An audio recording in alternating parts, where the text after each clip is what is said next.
Welcome to Part 3 of the TechSAge webinar focused on Disability 101 for researchers, taking a closer look at communication.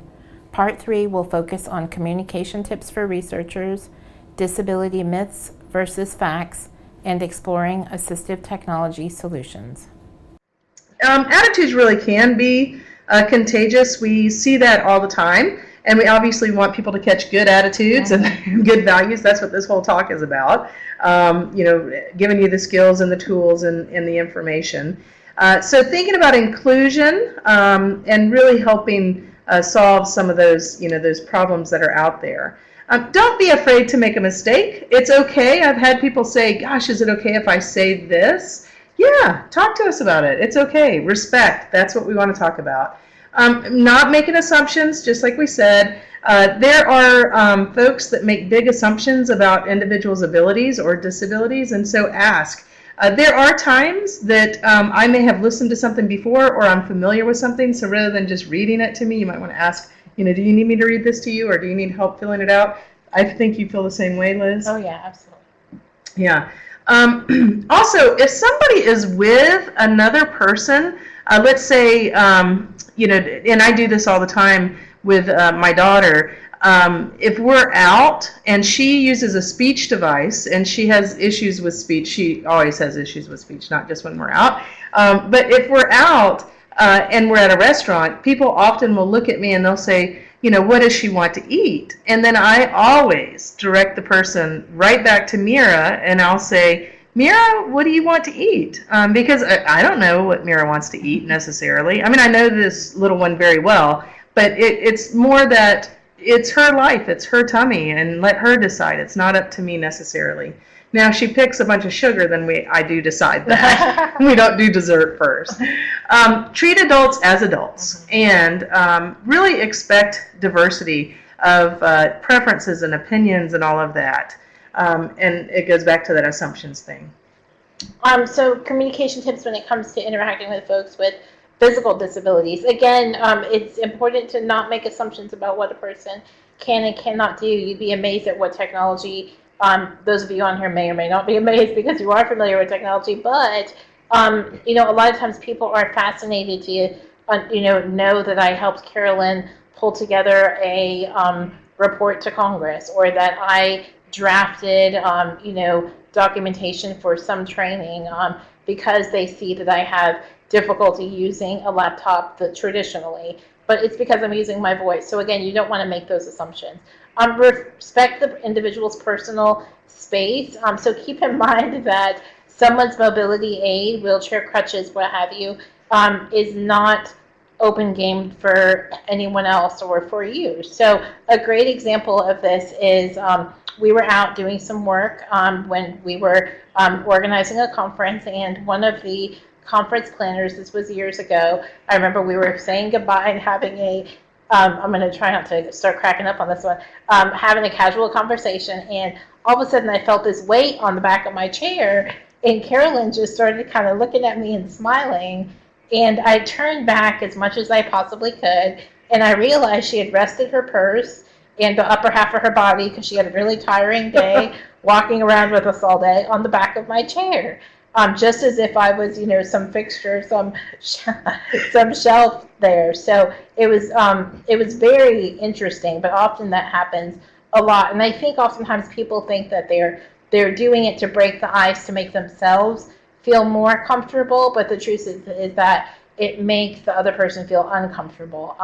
Other than like my husband and some really close friends, I don't allow many people to kind of lean on my chair. The other thing too is that it could be very dangerous. If somebody is using a cane or a crutch or even their power wheelchair, if you hit my joystick, that could be very dangerous for both of us. If somebody is leaning on their mobility aid, that could be very dangerous if you're trying to touch it or move it for them. So you don't want to do anything like that without asking permission. You don't want to push a person's wheelchair or grab the arm of someone who has difficulty walking. Again, very, very dangerous. If you try to push my chairs, I'm sorry, it's not going to go anywhere because it's locked in place. But if somebody is walking and they've got some difficulty, walking, again, if you grab them, it could throw them off balance just because they are balance or their posture doesn't look traditionally correct doesn't mean it's not the best thing for them. It could be the best thing for them in the way that they move, and that's a-okay. So, thinking of just that aspect of it. When speaking for more than a few minutes to a person using a chair, try to find a seat for yourself so that you're at eye level. I love when folks grab a seat and sit with me. I do have some amazing technology within my power chair that I can elevate and raise up about 8 inches, and that really does help with conversation. But again, it's really respectful, I feel, when I am down at my regular chair level when somebody grabs a chair and, asks how I'm doing, or if we're having a conversation about work or research or something like that. Because again, it's physically less tiring, less fatiguing, because I'm not having to turn my head up. And if y'all are sitting down, if you want to just kind of look up and, tilt your head back, keep it up there for a minute, you'll see that's kind of stressful on your neck and on your back. So, again, it's just out of respect having the eye contact. I do a lot of work over at Shepherd, and I know you've been over to Shepherd many times. I did actually my practicum when I was getting one of my degrees over there, and it was amazing how often people would come in, they're doing research, students are over there visiting, and they'll stand up the whole time, and they are not aware that that individual's head is having to be up and how tiring that really is. Seeing the same thing happen in assisted living facilities, or folks where people are nursing homes, what have you. We do a lot of research and activities over in those different environments. And so just being mindful that you're looking eye to eye with somebody, that you're not making them strain, just being mindful of that. It also is interesting because a friend of mine who's over at Shepherd said, they felt like it's a dominance factor too. Not being perceived as equal, but the fact that somebody would not sit down, it's like, I'm in charge. So just be mindful of those nonverbal things that are being expressed. So when you're speaking to and with somebody who has speech-related disabilities, don't pretend to understand if you don't. As I said, my daughter has speech-related disabilities. I understand her pretty darn well. I've got about 500 words that I get. If she says it, I get it. But I have people all the time. We see people all the time that agree to things, and I'm like, and I used to sit there and translate, and now, and she has her communication device, but there'll be people that agree, and I'm like, do you know what you just agreed to? Because you're taking her to Six Flags now, so enjoy. So making sure that, that people understand each other. It's okay to ask somebody to repeat what they said. It's okay to say, I didn't catch that. I didn't quite understand. If they have a communication device, go to that. I teach at the University of Georgia, and I teach with Dr. Ben Satterfield, and we have graduate students who are going to be speech therapists, and so we're often talking all about AAC and how to communicate. And we'll talk a little bit more about that in a minute. When you're working with folks who are deaf or who have hearing-related disabilities, ask the person how they prefer to communicate. If they need an interpreter, or if, are you going to text? How is it you're going to communicate? Can you gesture? Can you get there a different way?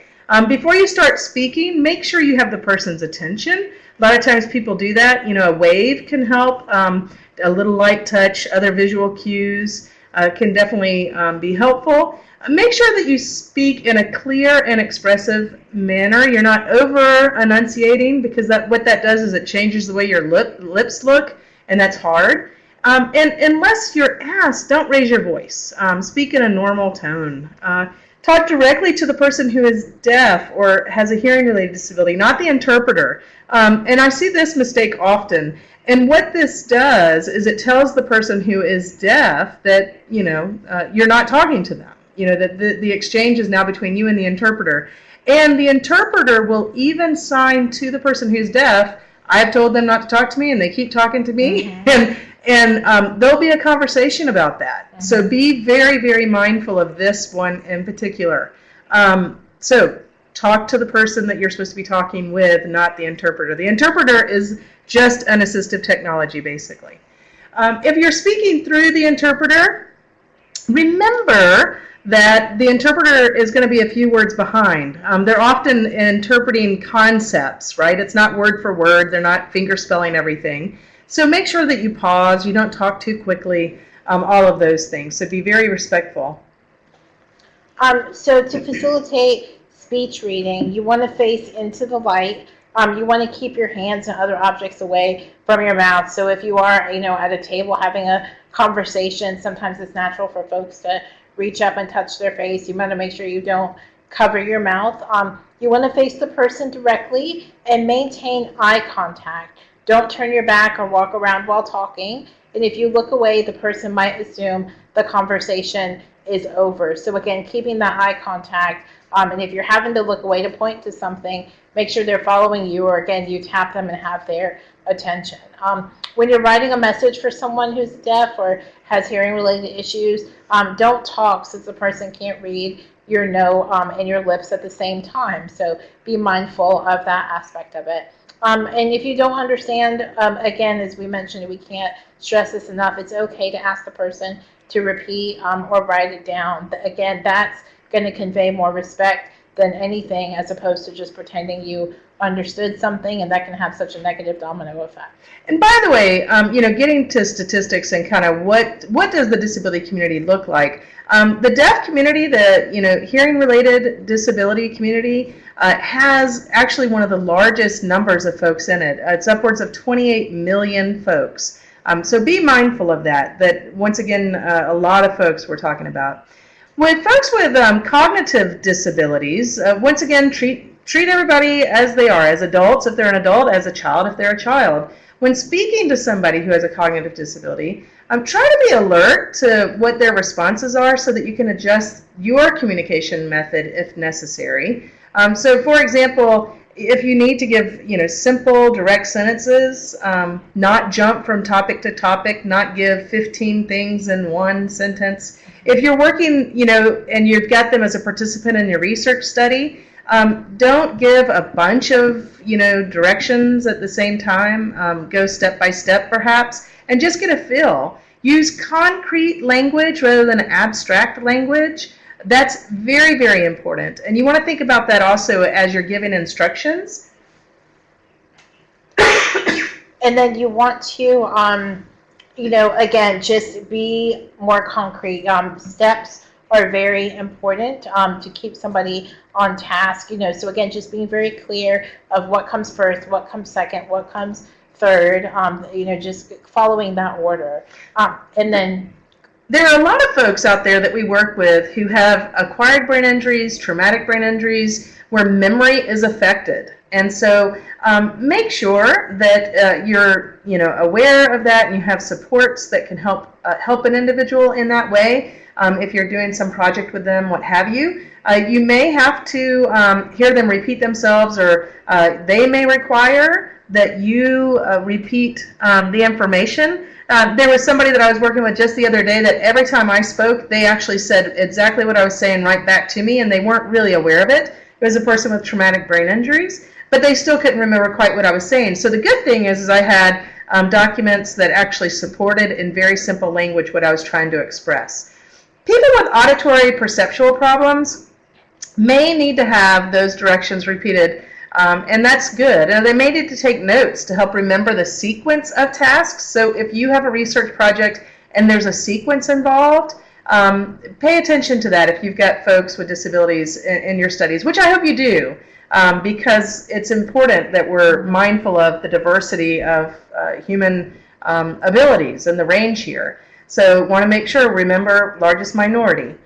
Also make sure that that you're thinking about how is it they'll benefit to remember this sequence, as long as it doesn't affect the project or your research that you're doing. They may benefit from that bimodal way of learning, seeing it and hearing it, or a trimodal way of learning it, actually doing the task or demonstrating it.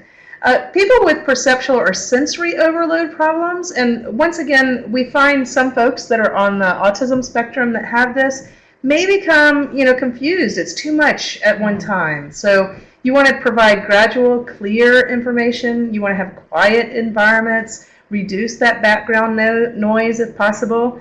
Don't pretend to understand, just like we said. We want to make sure you're aware of that one, and just be mindful of, how you respond. So here's another myth that we wanted to throw out there, and Let us know if you think it's true or false. So it's inappropriate to touch a person's arm lightly to let them know that you're speaking to them or to get their attention.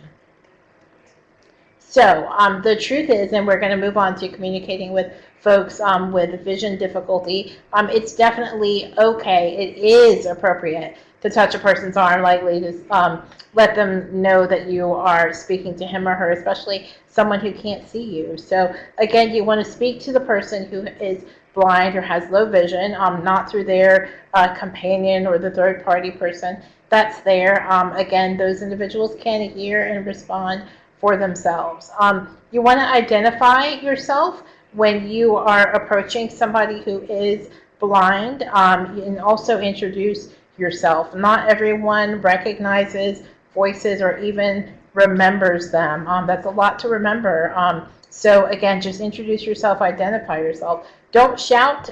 Most blind people have normal hearing. Again, speak clearly and strongly, especially if you know that the older individual that you're working with who is blind or has some vision difficulty may also have a hearing problem. So just keep that in mind. And then you want to identify yourself when you're entering a room, and then also when you're leaving the room. I have actually been in a room with somebody who is blind, talking to them. Somebody comes in, has a conversation with both of us, and then that person just leaves, and the person who is blind is still talking to them. So just make sure you give those verbal cues, if you will. So you want to face the person and speak directly to him or her. Use that normal tone, that typical tone, whatever you would do. Don't assume, just like we said, always ask before providing assistance. I see this all the time where people are not quite sure how to guide somebody to a table. Let's say that you've got them, you're going to do a research project and you've got them sitting at a table. And so what they do, instead of saying, okay, grab my arm and I'll guide you to the table, they're like push, push, push, or pull, pull, pull, or lifting their hands up. And that can be very awkward. So you don't want to do that. You want to talk a lot, and you even ask, what's the best way to get you to this table? Just be blunt about that. Tell me how to help you. If you're offering directions, be very specific. A lot of times people will, even if you know how to tell somebody how to get to the restroom in your building, that with vision, know how to tell them how to get to the restroom if they don't have vision, and use turn to the right at this door, turn to the left at that door, not turn to the right at the copy machine. Okay, where's the copy machine? Never, ever, ever pet a service animal. Don't look at the service animal and make friends with the service animal. I see this happen all the time. I saw this actually on our campus, and I actually went up to the person. I said, don't do that. Do not do that. Because that service animal, especially if they're doing a guide dog, it is a safety issue. You don't want to bond with that animal, because if that animal sees you, that dog sees you across campus, and they start to run towards you because now you've bonded with them, that can be incredibly dangerous for that person who this dog should be working for. So be very, very, very mindful of that. I have seen people even, sneak pets, where they're sneaking in and petting the dog or giving the dog a treat. You do not want to do that ever. That's a big no-no in our community, so do not do that. It's a safety issue. It's an obedience issue. There's a lot, upwards of $60,000 that goes into the training for these dogs, and that can be undone by just one or two people being inappropriate with the dog and developing that relationship. Don't hesitate to use words like see or look, and don't use hand signals or gestures to convey information. When you're working with somebody with communication disabilities, as we said, ask the person to repeat. Make sure that you understand how they communicate, and don't try to finish or guess what the person's saying. I see this all the time, especially if somebody's using a communication device. They'll start finishing the sentence, and I'm like, nope, just sit there and be patient, and make that happen. Know that the conversation is going to be about 10% of the speed of what it would be if you were talking face to face, So just be mindful of that. That also doesn't mean don't include people in studies that have communication disabilities. Do that. Include people. So another myth. It's best not to shake or grasp someone's hand. And the truth is that is definitely a myth. We encourage shaking hands, especially in a business aspect. If you're conducting research, if you're giving your contact information, hand over your business card. If the person can't shake your hand or grasp your card, they'll tell you. And don't be ashamed of your attempt. It's definitely okay to feel nervous or uncomfortable, and it's definitely okay to admit it. You, again, just want to keep going back to thinking of that person first aspect. So we've got some tips up here when it comes to all of y'all, tips for researchers. So when it comes to producing information, and a lot of y'all that we know have already done this and we appreciate it, keep it in plain language in a minimum type size of 12 to 18 point font. Use clear, easily recognizable sans serif fonts. Do not print sentences and block capitals. Don't try to get all creative with these fonts and these colors. Really and truly, it's important not to do that. You don't want to use more than 3 fonts on a piece of paper. Graphically, that's awkward. But when we're talking about plain language, what we're talking about is using language, and this is one of the biggest things that we see with research within the research community, is language that it minimizes or excludes the individual because they don't understand what you're trying to say. And what we commonly use here is not necessarily what's commonly used in society. So you're thinking about anywhere between a 3rd to 5th grade level of language. That's what we're talking about. Be mindful of those accommodations. Be sure to provide information in alternative formats, large print, audio, braille, electronic text, interpreters for individuals who use sign language. Make sure your website is developed and designed with accessibility in mind. If you're working with somebody, for example, that uses a screen reader and you're accessible with your documents and the way you're talking to them, and you say, go on our website, we'll be posting information that you need to access in a few days, and they use a screen reader to go access that information, but your website's not accessible, that's a complete hindrance to your research project and to the folks that you're working with. So keep that in mind as far as accessible websites. If you do not know resources for how do you convert the materials that you have to accessible formats like Braille, e-text, if you don't know how to get in touch with any interpreters, or you don't know how to get captioning, or if you don't even know how to check your website for accessibility, get in touch with us. We're here to help you, and we can definitely help with that. We serve in that capacity all the time, and we help people nationally with that. So more tips. If possible, provide services in a flexible way. Are you able to visit someone's home? Are you able to talk to them on the phone, video conferencing, alternative schedules? Make sure your facility is fully accessible to individuals with mobility disabilities. Again, automatic doors, or if you need to meet them at the appropriate time to help make the building accessible, go ahead and do that. Have a good working relationship with other service providers who can help and provide referral services. Just like Carolyn said, we're here to help y'all out as well. Provide your staff and others working on your projects with disability awareness training. Feel free, to ask us for assistance, but that's what this webinar is for, and we're recording it, so we'll be sharing that information so you can use this as a tool to help educate your staff and the folks working on your projects. And this is important. We mentioned this earlier, but we really can't stress this enough. Involving people with disabilities and service planning and training delivery. We have a saying in the disability community that I love: nothing about us without us. Because if you are providing supports for individuals with disabilities, who more appropriate than to help you out with that project, or to give you tips and help you navigate those strategies, than the people that you are actually working towards those goals. That's one of the great things that I love about our TechSAge RARC is that we definitely have embedded that nothing about us without us philosophy. A couple of other tips. If you're doing research and you're setting the time, I've seen this mistake made several times where people they set the time and they're like, oh, I'm going to do my research project from 8 in the morning till 10. And it's focused on working with folks with mobility disabilities. And I'm like, good Lord, nobody's going to come to that. Because that is incredibly disability unfriendly.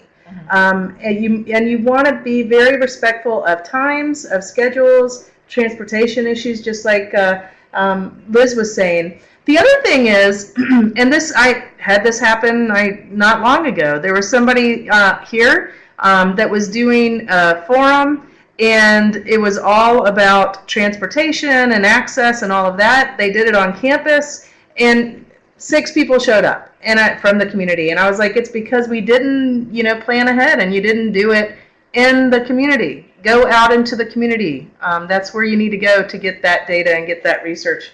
And really make the difference. So another myth, as we're kind of moving towards the end and wrapping up, people with disabilities always need help. Taking time to assist them and getting acclimated in various environments. That does take time, your valuable time to assist them and all of that. So definitely a myth. We know that. And many people with disabilities are independent and capable of giving help as well as receiving it. And we know that that's true because of accommodations, because of environments that are becoming accessible, because of all of y'all that have these this knowledge, the willingness to help folks out, but the willingness to share that and educate folks. But then also because assistive technology helps as well. And I would take that, and I've pushed this for a long time, the whole idea of independent. I really think we're all interdependent, that your strengths and my strengths can be really complementary, and that our weaknesses, we can help each other. So really playing and understanding that everybody has strengths, everybody has weaknesses, and I don't know anyone who's truly successful that is completely independent. We all need each other, and so as we are with our abilities, what have you. So AT helps. Strategies and solutions for assistive technology can help support individuals, in the workplace, in community living, in school, and it can help with problems with speaking, hearing, seeing, moving around, getting places, memory, cognition, those thought processes, and understanding, as well as those daily living activities, dressing, preparing meals, daily preparation.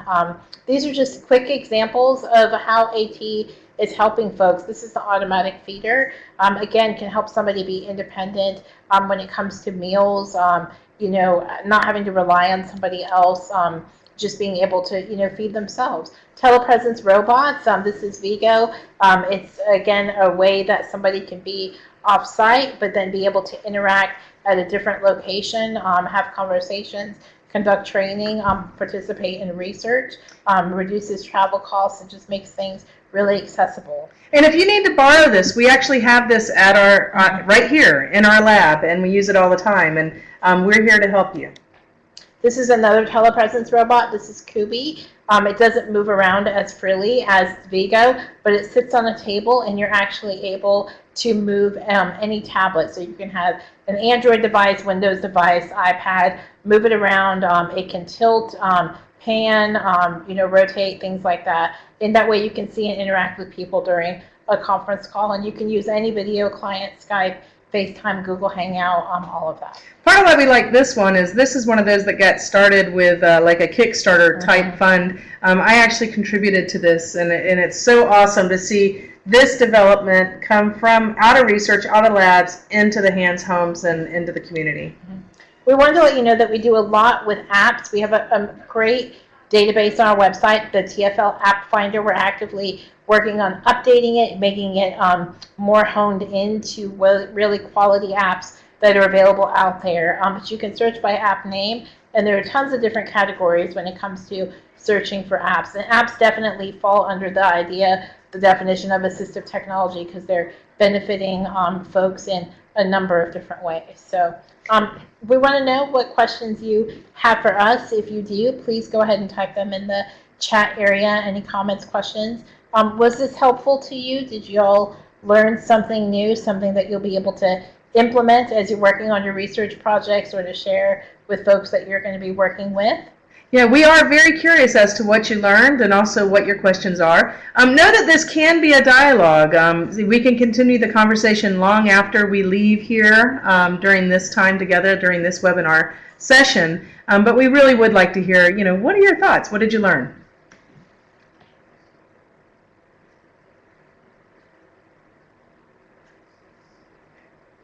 And as you're typing in, I see some people are typing.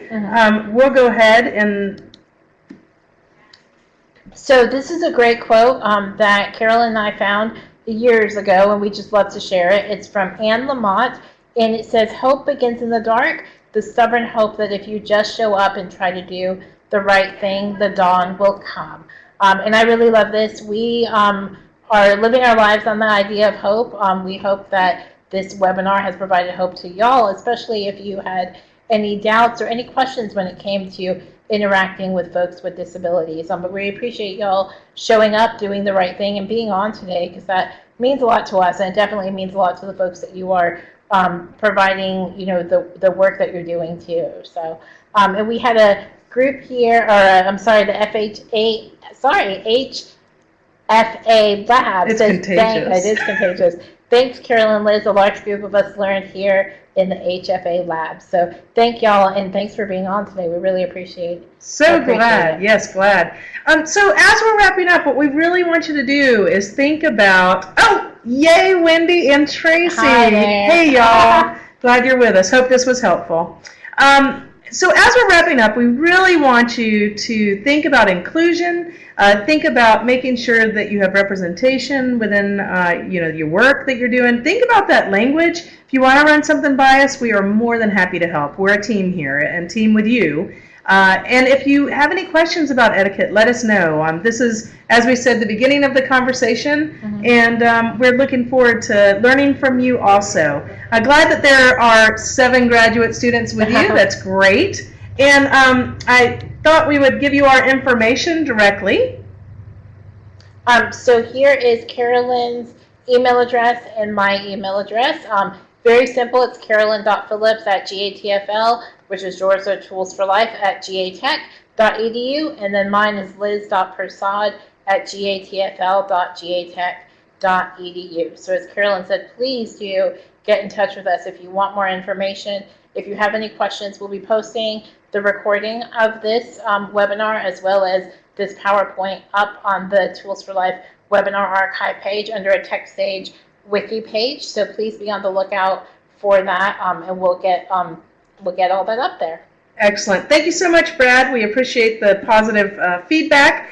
And let us know, as we said, if you have any other questions, and also what webinars you might be interested in. We would love to get more information from you as to what directions and how we can be more helpful, even more helpful. So y'all take care, and thank you. Thank you.